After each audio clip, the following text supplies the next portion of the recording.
மாநகரை பசுமை நகரமாக மாற்ற மேயர் ஜெகன் அதிரடி திட்டம். தூத்துக்குடி மாநகர் பசுமை மாநகரமாக மாற்றப்படும் என்று மாநகராட்சி கூட்டத்தில் மேயர் ஜெகன் அறிவித்திருந்தார்.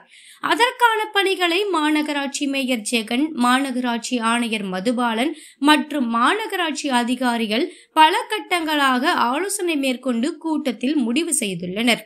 அதன்படி 60 வார்டுகளிலும் நிழல் தரும் மரங்களை வைத்து பசுமை நகரமாக மாற்றும் விதமாக சாலையோர பகுதிகளில் 20,000 மரக்கன்றுகள் நடும் பணி துவங்கப்பட்டு மாநகராட்சிக்கு உட்பட்ட 15வது வார்டில் துவக்க விழா நடைபெற்றது.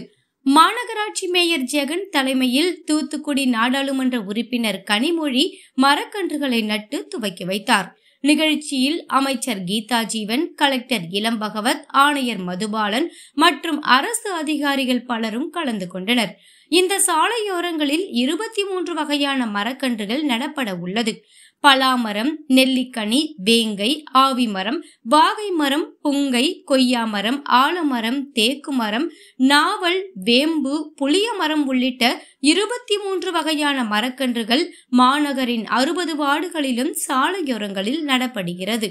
இதன் மூலம் தூத்துக்குடி மாநகர் மாசு இல்லாத பசுமை மாநகரமாக தூத்துக்குடி மாநகராட்சி உருவாகிறது என்பது குறிப்பிடத்தக்கது.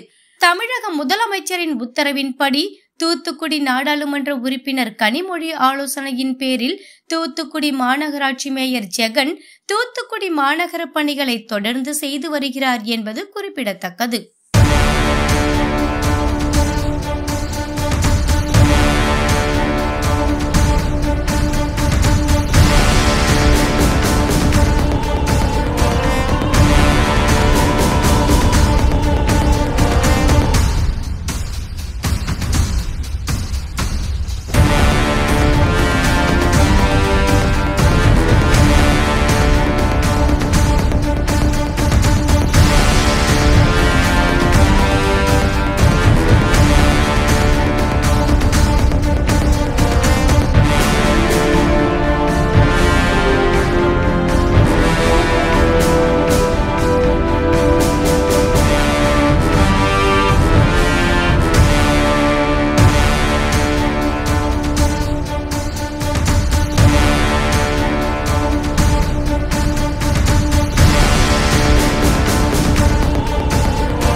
Yeah.